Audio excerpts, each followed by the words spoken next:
Welcome to the College Investor Audio Show, where we talk about the biggest issues impacting millennial money, from student loan debt to side hustles to building wealth. We will show you how to get out of debt so that you can build real wealth for the future.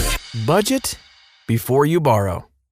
That is today's topic on the College Investor Audio Show. Welcome. We're so glad you're here. So there are two types of budgets that students should consider before borrowing money to pay for college. One budget is used to determine how much you'll need to borrow to pay for college. The other considers how much student loan debt you can afford to repay after you graduate. Each type of budget will reduce the amount you may want to borrow. A key goal of budgeting is to borrow as little as possible. Borrowing increases your costs. Student loans must be repaid, usually with interest. Borrowing too much money will make it harder to repay your debts. Budgeting for college costs. All right, so to minimize student loan debt, borrow only what you need, not as much as you can. Don't treat loan limits as targets. Start by figuring out how much you'll need to borrow. Subtract financial aid, like grants and scholarships, from your total college cost. Some of the remaining cost can be covered with contributions from savings and income. So what's left is how much you'll need to borrow to pay for college. College costs fall into two groups, mandatory and discretionary. Mandatory costs include tuition and required fees, of course, and taxes on scholarships and student employment. Discretionary expenses are room and board, transportation, books, supplies, equipment, and walking around money, like eating out and entertainment. Discretionary expenses often include consumables that don't have a lasting impact as the mandatory expenses do. There is some flexibility with discretionary expenses, but try to cut the discretionary expenses as much as you can. Live like a student while you're in school, so you don't have to live like a student after you graduate. Ramen noodles, anyone? Every dollar you borrow will cost about $2 by the time you pay the debt. So ask yourself if you would still spend the money if it cost twice as much, because that's really how much it's going to cost you. Mandatory expenses are much less flexible. Sometimes you'll have no choice but to cut mandatory expenses, like tuition. You don't need to go to the most expensive college in your field of study. An in-state public college may give you just as good a quality education, sometimes even better, as a high-priced private school would, but at about a third of the cost. Although you may qualify for less financial aid at a lower-cost college, your student loan debt may also be lower. Be careful about cutting some expenses, though. Students who enroll part-time, enroll at a community college, work a full-time job, or live off campus, they're less likely to graduate with a bachelor's degree. Using a budget. All right, so preparing a budget can help you reduce spending. When you know what you'll owe, you're less likely to spend as much. Similarly, increasing awareness of spending is the first step in exercising restraint. Understanding college costs can also encourage you to apply for more scholarships and grants, since free money is cheaper than borrowed money.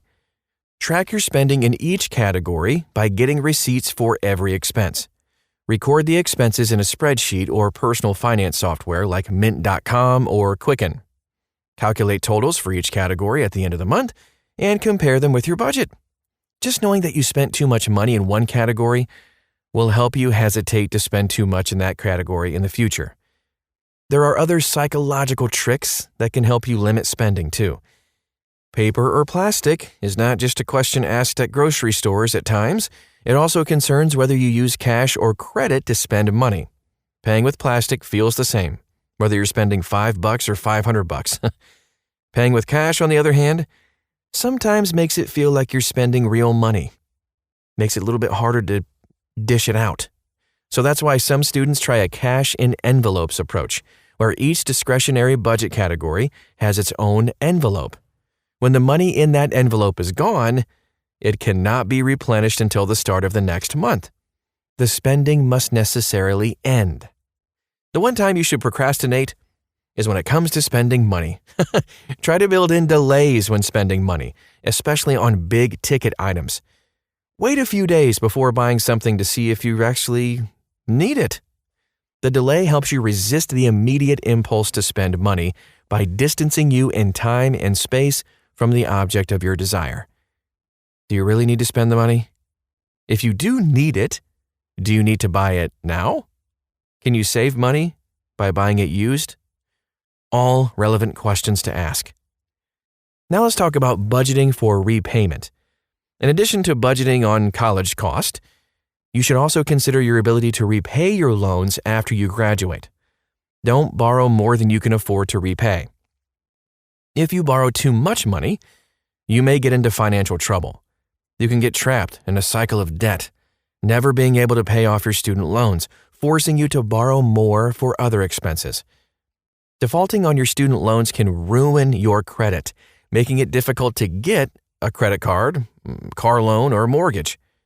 When you do qualify for a loan, your interest rate's probably going to be higher. Defaulting on a student loan can also affect your ability to get a job or even rent an apartment. There's a simple rule of thumb for affordable student loan debt. Aim to graduate with less total student loan debt than your annual starting salary. If your total debt is less than your annual income, you should be able to pay off your student loans in 10 years or less. That's what I did.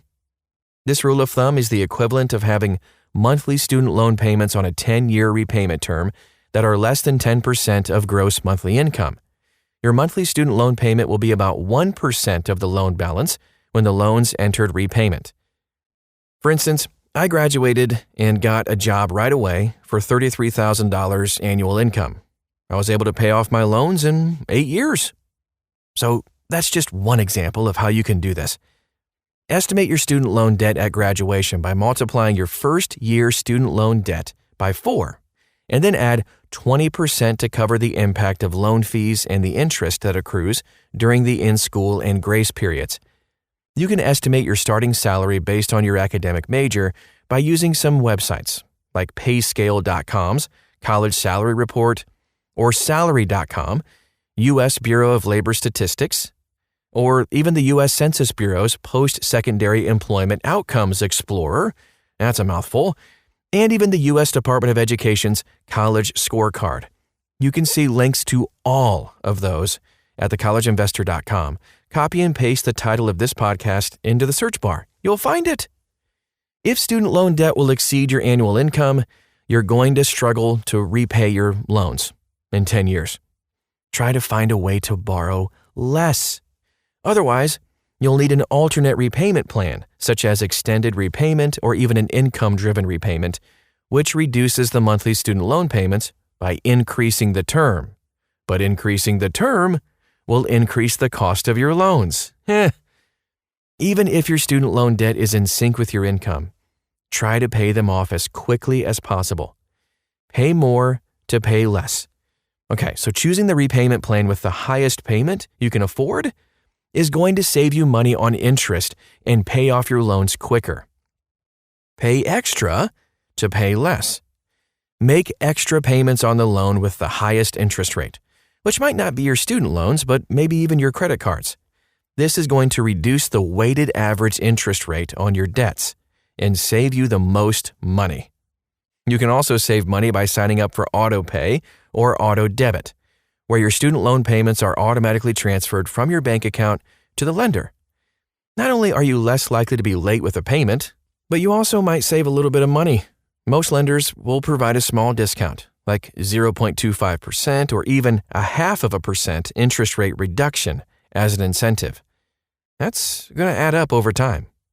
When you file your federal income tax returns, claim the student loan interest deduction. This is an above-the-line exclusion from income for up to $2,500 in interest paid on federal and private student loans. You can claim it, even if you don't itemize deductions. If you pay all your bills on time, your credit scores will improve within the first few years of graduation, and that's going to help you qualify for a lower interest rate on a private refinance of your private student loans, if that's what you choose to do. And that is our show for today. I hope it was helpful. If you want to dig a little bit deeper, use the links that I talked about when you're trying to figure out what your major could possibly bring in with income in your first year. You can find all of that and more at thecollegeinvestor.com. Thanks so much again for stopping by. We'll talk to you again real soon.